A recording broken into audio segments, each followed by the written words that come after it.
زما دي پرد بکیرات باندې قسم چې پولیس ورات څوک نه مني کافر دی خو پولیس ورات کوم یو دی دا دی دلته په ژوند تیری په صورت باندې خلک په دنیا کې ژوند تیری په آخرت کې ستا ژوند تیرول خو نشته تا تلل خو نشته عمل کوم ځای دي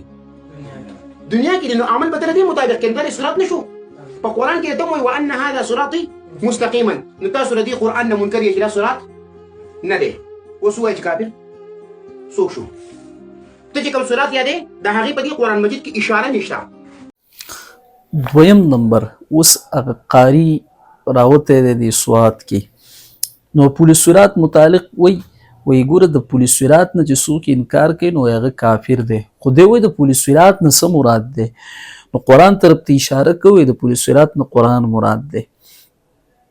نو ګوره اول نمبر د ده نه ته تپوس وکړه وایي ته چې دا کومه خبره کوي چې د پولیس ورات نه مراد قرآن دی دی د قرآن په کوم آیات کې ویلي دي دا خو ته د ځانه لګیای د پولیس ورات خپل تفسیر د خپل ځان نه کوي قرآن په یو آیات کې خو هم دا نشته دی دویم نمبر دا غریب په دې باندې نه پوهېږي چې یو دی پولیس ورات یو دی صراط مستقیم دې وان هذا صراط مستقیما هغه آیات راخلي او وایي دلته کې وایي چې وان هذا صراط مستقیما وایي دې نه پولیس ورات مراد دی نو هلکه ظالمه د پولیس ورات جدا دی چې دا د آخرت مراحلو نه یو مرحله ده او صراط مستقیم جدا خبره ده صراط مستقیم دا هغه لاره ده چې کومه د کامیابۍ لاره ورته ویلی کېږي کومه د الله تعالی د رضا لاره ده چې قرآن کریم او احادیث د رسول الله صلی الله علیه وسلم هغه دې طرف ته لاره ښودونکي دي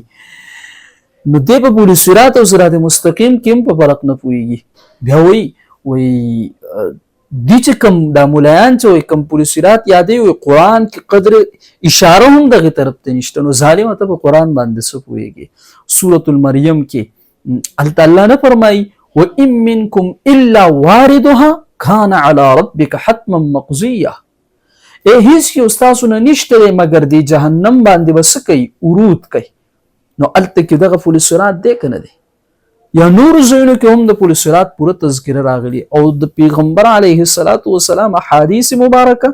هغه خو د پولیس ورات د تذکرې نه ډک دي خو ظالمان خو د احادیثو سره یو دشمني لري یو احادیث مني چرته